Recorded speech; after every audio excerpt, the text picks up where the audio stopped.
Okay, so get this. Have you ever heard of like a 12th century environmentalist? The 12th century Yeah. I environmentalist. know, right? Huh. It's kind of wild. But that's what we're diving into today with Hildegard von Bingen. Oh, wow. This Benedictine abbess, composer, writer, philosopher, naturalist. I mean, the list goes on. She was like the ultimate Renaissance woman, but way before the Renaissance even happened. That's amazing. And we've got these notes from somebody who's like totally obsessed with Hildegard now.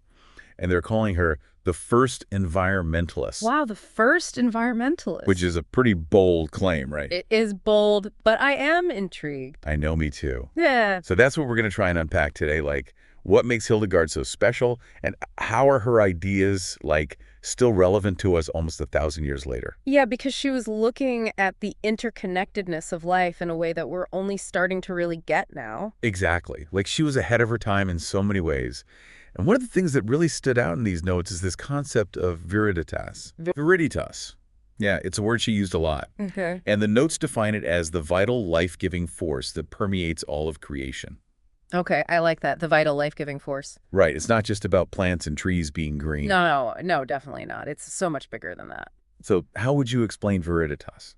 Well, Hildegard was this incredible mystic, and she had these visions, and she saw this, like, vibrant spiritual energy that connects everything in the universe. Oh, wow. And this energy, this viriditas, is what gives life to everything. It's what makes everything grow and thrive, and it's what connects us all together. That's so cool. It's kind of like she was describing ecosystems before science even had a name for it. Exactly. And what's even more amazing is that she saw this connection between human well-being and the health of the environment, like centuries ago. Oh, yeah. The notes mention that too. It's all intertwined for her. Totally. For Hildegard, harming nature was the same as harming ourselves. It was all part of the same life force, the same viriditas flowing through every single thing. That's powerful. And Yeah. it feels so relevant today with everything that's going on, like climate change pollution. Oh, absolutely. Right. We're seeing the consequences of not respecting that interconnectedness. Yeah. It makes you think how different things could be if we really lived by that idea of viriditas. It's a good question. Like, imagine a healthcare system built on the principles of viriditas. What would that even look like?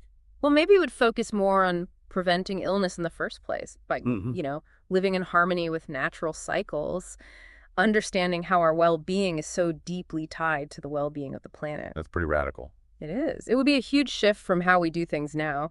But Hildegard was all about working with nature, not against it. And that's what viriditas is all about. Yeah.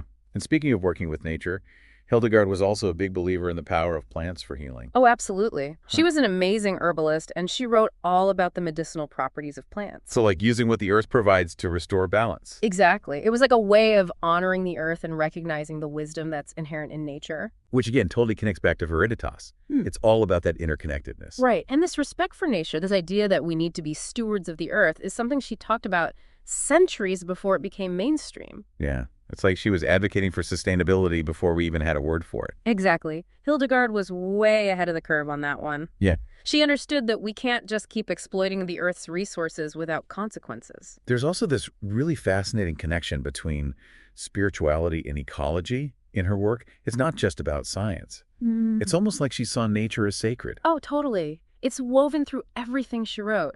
And honestly, it's something that resonates with a lot of people today. You see it in a growing popularity of spiritual ecology movements. People are finding that sense of awe and reverence in nature again. It's like reconnecting with something we've lost touch with. Exactly. And recognizing that we have an ethical obligation to protect the earth, because it's not just about us, it's about all of creation. So basically what we're learning is that Hildegard von Bingen was a total rock star. She was this 12th century powerhouse who was way ahead of her time. And this concept of viriditas is like her biggest legacy. It is, and it's a powerful idea. It's about recognizing that interconnected life force that flows through all of us and the entire planet. And it's about respecting that connection and living in a way that honors it. So the question for all of us is, how can we tap into viriditas in our own lives? Like, how can understanding this interconnectedness change our relationship with the planet? That's a great question. And I don't think there's one easy answer, but I think it starts with awareness, with really paying attention to the natural world and appreciating the beauty and the wonder of it all. I love that. And Yeah. honestly, I'm feeling super inspired to learn more about Hildegard now. Like, I want to read her writings, maybe even listen to some of her music. I hear she was an amazing composer. Oh, she was. And her music is just as unique as her ideas. You can really feel that connection to nature in it. Oh, because that's her homework then, to go explore Hildegard's world and see what kind of Viriditas we can discover. I'm in. Me too. Let's go find some Viriditas. All right, let's do it. Please click like and then subscribe. Also share this video with your friends. Thank you.